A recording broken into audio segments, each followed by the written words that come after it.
Assalamualaikum warahmatullahi wabarakatuh. Kami dari kelompok 11 akan mempresentasikan mengenai pengamatan mutu sifat bahan padat, yaitu tentang sudut henti. Sudut henti ini merupakan salah satu uji yang perlu dan penting untuk dilakukan karena kita harus mengetahui sifat alir dari bahan yang akan kita gunakan. Pada kesempatan kali ini kita menggunakan bahan kaolin.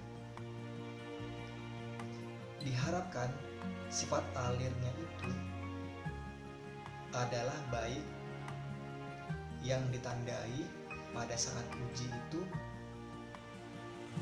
serbuk yang turun dari corong itu membentuk kerucut yang datar.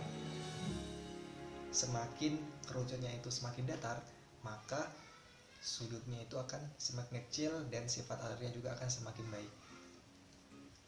Sifat alir ini itu dilakukan dengan dua metode. Yang pertama yaitu metode secara langsung dan metode secara tidak langsung. Metode secara langsung itu kita menghitung kecepatan aliran dari serbuk. Kemudian yang kedua itu metode secara tidak langsung, itu kita menghitung parameter henti atau parameter diam atau pengetapan. Sebelum kita melakukan uji sudut henti ini, ada beberapa hal yang perlu kita perhatikan dan perlu kita ketahui. Yang pertama adalah monografi dari bahan yang akan kita gunakan. Kemudian yang kedua adalah peralatan apa saja yang perlu kita persiapkan, dan yang ketiga adalah SOP atau prosedur dalam pengerjaan sudut henti ini. Oke, kita masuk. Yang pertama adalah monografi. Monografi dari kaolin yang pertama itu dia memiliki rumus molekul Al2H4O9Si2, kemudian bobot molekulnya itu 258,16, kemudian pemeriannya itu berupa serbuk ringan, kemudian putih, tidak memiliki bau dan rasa, kemudian kelarutannya itu praktis tidak larut dalam air atau asam mineral, kemudian stabilitasnya itu dia stabil, tetapi dengan air dia akan menjadi hitam dan plastis. Kemudian kegunaannya itu sebagai zat bahan atau penyerapan. Kemudian OTT dari kaolin ini itu mempengaruhi obat-obat oral seperti antibiotik, kemudian warfarin, dan yang terakhir adalah penyimpanannya. Penyimpanannya itu harus dilakukan dalam keadaan yang tertutup dengan baik. Alat yang akan kita gunakan untuk melakukan praktikum kali ini. Alat yang pertama yaitu sieving analyzer. Sieving analyzer ini berfungsi untuk mengukur ukuran partikel dari kasar hingga halus dengan ukuran partikel 44 sampai 500 mikrometer. Sieving analyzer ini bertujuan untuk melakukan uji distribusi ukuran partikel. Cara kerja alat ini yang pertama yaitu kita longgarkan terlebih dahulu pengait yang ada pada ayakan. Kedua, buka penutup ayakan. Kemudian susun ayakan dari nomor terkecil hingga yang terbesar. Kemudian masukkan bahan yang akan kita uji ke dalam ayakan. Setelah itu, tutup kembali penutup ayakan, lalu kancing atau eratkan kembali pengait tersebut. Setelah itu, atur waktu yang ada pada alat sieving analyzer ini. Kemudian nyalakan tombol power, kemudian kita tunggu hingga pengayakan ini selesai melakukan ujinya. Kemudian catat hasil yang kita dapatkan dari uji distribusi ukuran partikel ini. Kemudian alat kedua yang kita gunakan dalam praktikum ini yaitu gelas ukur. Gelas ukur ini berfungsi untuk mengukur volume bahan padat maupun cair.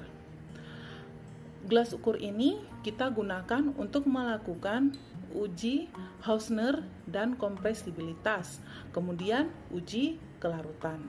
Yang pertama yang akan saya jelaskan di sini yaitu uji Hausner dan kompresibilitas. Yang pertama, kita siapkan gelas ukur yang akan kita gunakan. Kemudian, masukkan bahan ke dalam gelas ukur sampai pada volume atau batas yang kita tentukan. Kemudian, ratakan permukaan atas bahan. Setelah itu, ketukkan gelas ukur pada bidang yang datar selama beberapa kali hingga jumlah ketukan yang kita tentukan. Kemudian, amati volume akhir yang kita dapatkan setelah melakukan pengetukan. Untuk uji yang berikutnya yaitu uji kelarutan. Uji kelarutan di sini kita gunakan 2 gelas ukur. Kemudian kita masukkan pelarut yang kita sudah tentukan pada masing-masing gelas ukur. Kemudian, masukkan bahan yang kita akan uji ke dalam gelas ukur hingga bahan tersebut tepat tidak larut. Kemudian, amati volume akhir yang kita dapat setelah penambahan bahan tersebut. Setelah itu, kita akan catat hasil dari pengujian yang kita lakukan pada praktikum kali ini. Fungsi dan cara kerja alat dari flow tester dan moisture balance. Yang pertama adalah flow tester.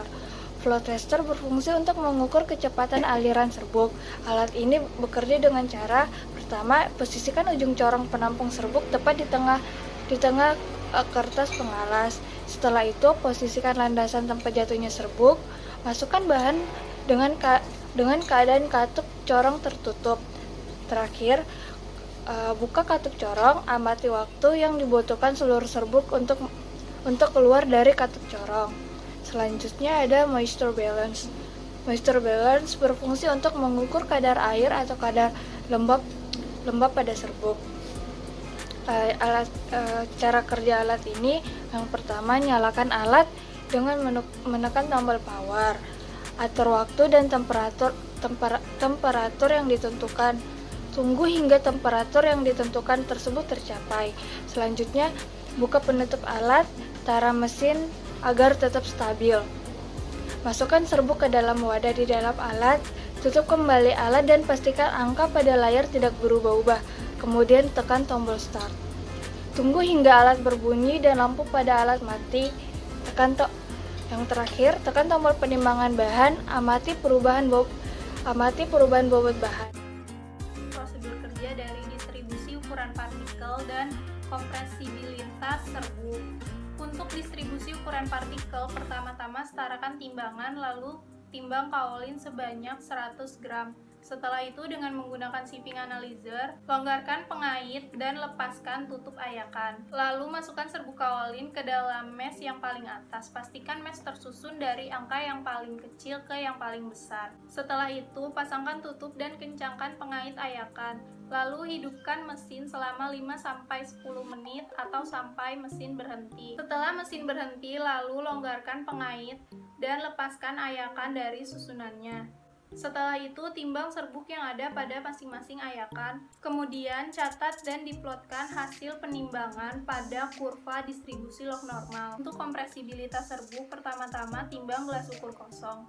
Lalu setelah itu, masukkan kaolin ke dalam gelas ukur sebanyak 100 ml dengan kemiringan 45 derajat. Setelah itu, tegakkan gelas ukur, lalu ratakan permukaan serbuk. Kemudian, timbang kaolin yang ada di dalam gelas ukur, lalu catat sebagai berat dan volume awal. Setelah itu, masukkan kembali kaolin ke dalam gelas ukur. Kemudian, gelas ukur diketuk sebanyak 10, 500, atau 1250 kali, hingga tidak terjadi perubahan volume. Lalu catat sebagai volume akhir. Setelah itu, hitung tap density, bulk density, rasio Hausner, dan persen kompresibilitasnya. Prosedur pemeriksaan mutu, sudut henti, serta kadar air serbuk dan juga kelarutan. Yang pertama adalah prosedur pemeriksaan mutu sudut henti. Setelah kaolin ditimbang sebanyak 40-60 gram, posisikan corong dengan benar dan taruh kertas untuk landasan serbuk, serta pastikan katup dalam keadaan tertutup rapat. Setelah itu, tuang kaolin ke dalam corong, lalu nyalakan stopwatch bersamaan dengan dibukanya katup corong. Lalu catat berapa waktu yang dibutuhkan untuk serbuk mengalir semua. Kemudian ukur tinggi dan juga diameter kerucut serbuk dengan menggunakan penggaris. Lalu tentukan sudut henti serbuk serta tentukan sifat alirnya. Yang kedua adalah prosedur pemeriksaan mutu kadar air serbuk. Pertama-tama menyalakan tombol power pada alat, lalu set temperatur menjadi 105 derajat Celcius selama 5 menit. Setelah itu pasang nampan untuk alasan serbuk, lalu ditara agar mesin stabil. Lalu masukkan kaolin sedikit demi sedikit sampai beratnya kurang lebih mencapai 5 gram. Setelah itu tutup alat, pastikan angka pada layar tidak lagi berubah. Lalu tekan start dan pastikan lampu mesin menyala. Setelah itu ditunggu sampai muncul bunyi dan lampu berubah jadi hijau. Lalu tekan tombol untuk menampilkan berat serbuk. Kemudian dibuka penutup alat, keluarkan serbuk kaolin, hitung sudut penyaringan dan kadar uapnya.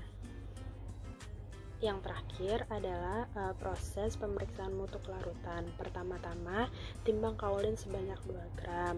Lalu siapkan 2 pelarut dalam gelas ukur sebanyak 5 ml. Pelarut pertama adalah Aquades dan pelarut kedua adalah etanol. Larutkan serbuk ke dalam masing-masing pelarut sedikit demi sedikit sampai serbuk tepat tidak larut. Lalu hitung bobot bahan yang larut. Perhitungan sudut henti. Berdasarkan hasil percobaan yang telah dilakukan, maka diperoleh data sebagai berikut.